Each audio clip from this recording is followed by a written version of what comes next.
Hello everyone, this is MuddyKipz, and welcome to the first week of planning for my matches for the draft league. This is against the Houston Hydreigons, led by Apollo, and this is going to go over my thought process and my whole planning for the oncoming battle. I'm going to be posting this after the battle's done, and it's going to just be a showcase of how my way of thinking. And maybe if you want to leave some suggestions in the chat, then let me know. But our teams are, mine are Starmie, Heatran, Celebi, Zapdos, Nidoking, Mega Ampharos, Aromatisse, Durant, Delphox, Miltank, Elegant, Zangoose, and that's it. On the Houston Hydreigons, there's Mega Lopunny, Gliscor, Serperior, Snorlax, Vaporeon, Arcanine, Hitmonlee, Togetic, Electros, Quagsire, Weezing, and Xatu. Going into planning, Mega Lopunny I felt like it was gonna be a problem. Very fast, very dangerous. Gliscor could set up rocks and get rid of rocks with Defog. Serperior can deal a ton of damage if it has enough Leaf Storms already hit. Snorlax is pretty bulky and has thick fat, so fire types and ice type moves are going to be a problem. Vaporeon is just overall really bulky, even when you hit it with super effective damage. It's still going to be hard to take out. Arcanine is the scariest Pokemon on the team, I feel. I have stuff just ready to prepare for it, and I might have over-prepared a little bit for it, but I think it was kind of necessary, depending on whether it's defensive or offensive. If it's offensive, I feel like I could deal with it a lot better. But if it's defensive, it's going to be a bit harder of a time, but I'm definitely prepared for it. Hitmonlee, I prepared for it similar to Mega Lopunny. They're pretty similar Pokemon, except Hitmonlee requires a bit more of a Choice Scarf, and it doesn't have Scrappy. That's nothing to worry about on my team, so I don't have to worry much about Scrappy from Mega Lopunny. Togetic can be a very big wall, also carry Defog. It's something I also kind of watched out for, not as much as per se Arcanine or Gliscor or anything like that, but I still prepared for it. Electros is another problem, doesn't have any weaknesses, so I'm just going to have to rely on raw damage. Quagsire, I have Celebi to watch it for with its grass moves, and I think it won't be as much of a problem, but I hope I don't get proven wrong. Weezing, I have multiple Pokemon prepared for that to deal with it via super effective damage. To work on physical and special hits. And Xatu, it's pretty much covered by everything else stated above. So, my team for this was Starmie, Zapdos, Celebi, Nidoking, Mega Ampharos, and Durant. And I feel like he's going to bring Gliscor, Mega Lopunny, Arcanine, Electros, Vaporeon, and Snorlax. With Arcanine and Vaporeon and Gliscor working as defensive walls. Maybe Arcanine acting a bit more like a tank. Electros doing a bit more damage, maybe with a Choice Scarf. And Snorlax, maybe also as a wall. Maybe Arcanine will be a faster attacker in this case. Maybe a special attacker. Going into my team, I'm running Starmie with Choice Specs and Natural Cure with the moves Surf, Ice Beam, Psychic, and Psyshock with 252 in special attack, 4 in special defense, and 252 in speed. And it's a modest nature. Starmie has a few jobs. Its first job is to get rid of Gliscor. I don't want that thing setting up rocks if I can, so this will probably be the lead. It has Surf there for Arcanine, and it has Psychic and Psyshock for a Pokemon like Weezing or Hitmonlee, or if it lives a hit from Lopunny. It has Natural Cure to help with status if it ever gets status, maybe if it gets put to sleep by something. I don't think anyone can actually put it to sleep. If it gets toxic, then that'll be a problem, but I don't think any of those can put anything to sleep. Quagsire can with Yawn, but that won't be that bad. But that's mainly what he's there to do. Is there anything else I want this thing to do? Deal with Togetic as well with Ice Beam, and it can also deal with Superior. If it's not Choice Scarfed, I'll outspeed it with my base 115. If it is Choice Scarfed, then I won't, and that'll be a bit of a problem. But I have some other Pokemon that'll be waiting for it. Next Pokemon to run in tandem with Starmie is Celebi. This is its Choice Scarf with Natural Cure as well. Energy Ball, Psychic, U-Turn, and Healing Wish with 100 in HP, 8 in defense, 252 in special attack, and 148 in speed with a Rash Nature. This is my counter to Mega Lopunny. It outspeeds it by a few points, I think 1 or 2. And it also outspeeds Hitmonlee after Choice Scarf. So if it is Choice Scarf, I'll still be outspeeding it anyways. Psychic is definitely there to take out those two.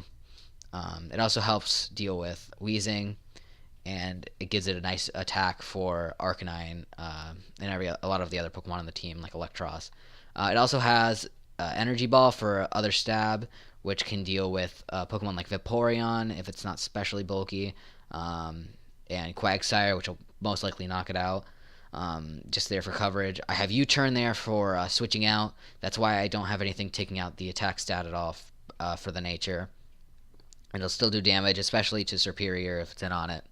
And if it's not Choice Scarf, I'll definitely outspeed it. And I think I'll outspeed it at least. I should check that out again. But if I don't, oh well. And I have Healing Wish. Healing Wish is there for if a Pokemon further down the list is, or just any Pokemon in general is really down and I need it for something. Healing Wish is there for Celebi to just be like, alright, I'm pretty much dead anyways. Just go. Here you go. And then they'll be back in the game. And I think that'll be really helpful and probably be used in the match. Unless I get critted. Next up I have Zapdos. Zapdos is running Life Orb Pressure with Volt Switch, Thunderbolt, Hidden Power Ice, and Roost with 248 in HP, 277 in defense, and 72 in special attack with a Bold Nature. It's also there to work as a counter for Mega Lopunny. I really don't want that thing doing anything. It's also a counter to Physical Arcanine if it's there, and it's there to just overall do damage. I also have it here to deal with Gliscor. Gliscor could be very troublesome if it came in and I wasn't prepared for it, so I put Hidden Power Ice on there, and I also give it Roost so it can heal up if I get anything on a good switch. I really want this thing to live long.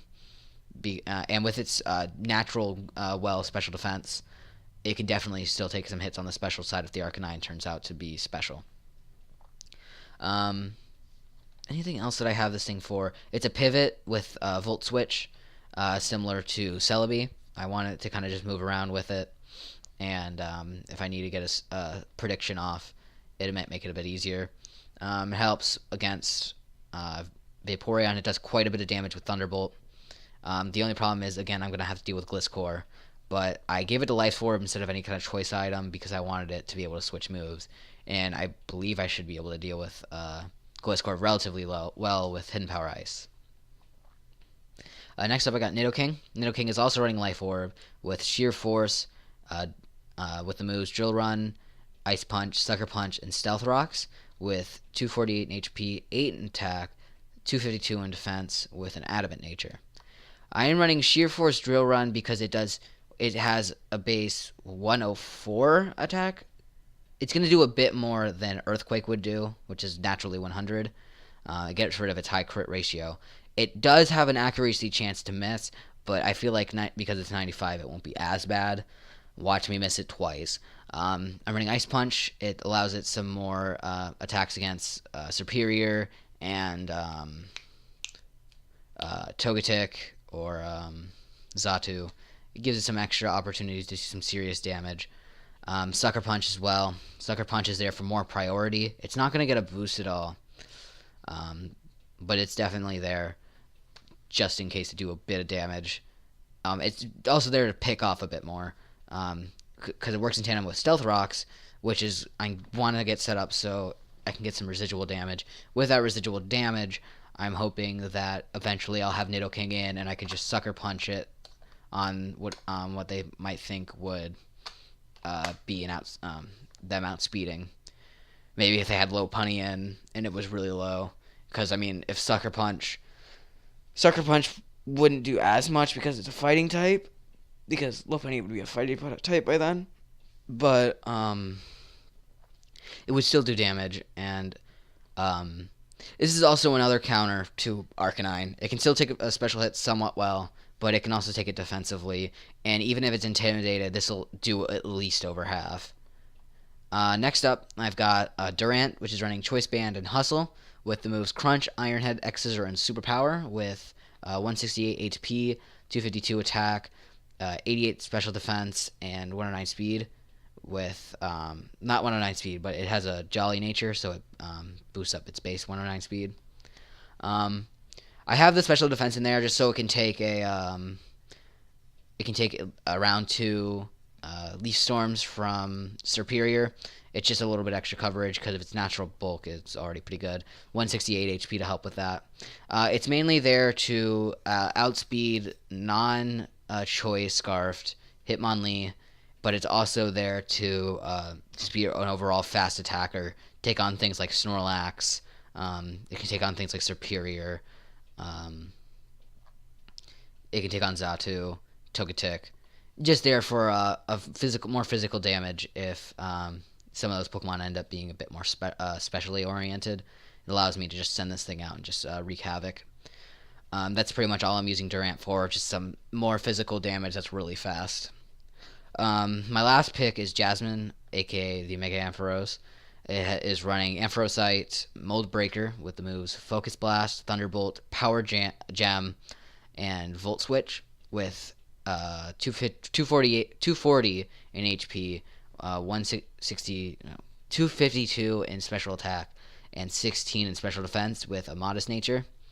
Though I do have a lot of special Pokemon on the team, I feel like it's a bit more worth it. Power Gem is there to deal with the Electros, which I feel like could do quite a bit of damage to it. It's got Volt Switch and Thunderbolt. Volt Switch for pivot, and Thunderbolt for overall damage. It has Focus Blast for things like Snorlax and Superior that it wouldn't be able to hit it normally or with enough power. It's here to be more of a special wall. I don't have as much in the forms of that. A lot of these Pokemon are a bit more defensive. So it's not as much investment because I want this thing to do a ton of damage when it's out in the field. But I do really like how it's set up. I think I might actually bring this down a little bit and just tilt it up a bit. Nah, leave it on 16. I don't want to mess this up. I just really want this thing to be bulky, last hit against hits, and overall, just if I can at the end of the game, just take out everything in its way. My goals in the match. First, I want to get Stealth Rocks up as soon as possible, and if it means taking Gliscor down first, I will definitely try and do that. So you might see Starmie go out first, take out the Gliscor, and then switch in Nidoking at some point, set up rocks, and it should be fine.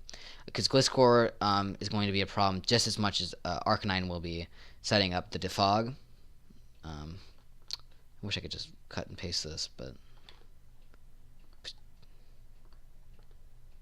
put that there, because that'll be a problem if not dealt with.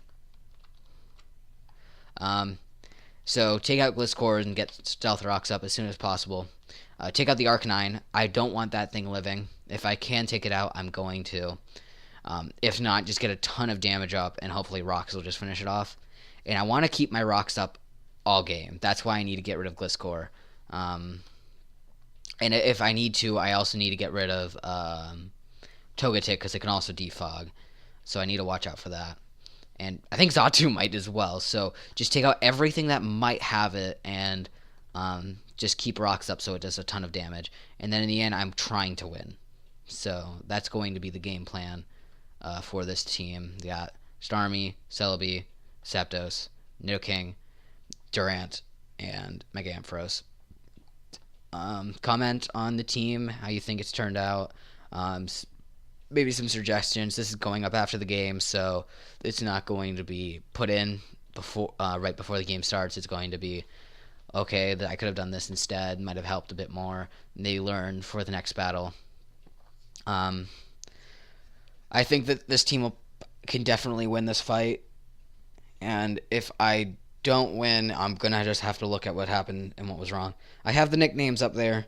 We got Aether. It's one of the Infinity Stone holders, kind of like the little red gem in the middle here. Might switch that around. We got Comanche for Celebi. I'll probably do it for this specific one because of it being really fast and dealing quite a bit of damage. I've got Captain Quetzalcoatl, or Quetzalcoatl, I believe. This will probably be its name normally because, you know, it's a really fun name to say. And I have Tertio because of its setup, and I really like the word tertio. Stealth Rock's acting maybe like musketmen, and then the physical attacks working more like pikemen. You've got Durant, who's Dig Dug. He's Dig Dug. And Mega Frost with a Jasmine, which is just a nod to Gen 2. And that's it. So, a comment, tell me how you think. I will see all of you when the battle starts. Bye-bye.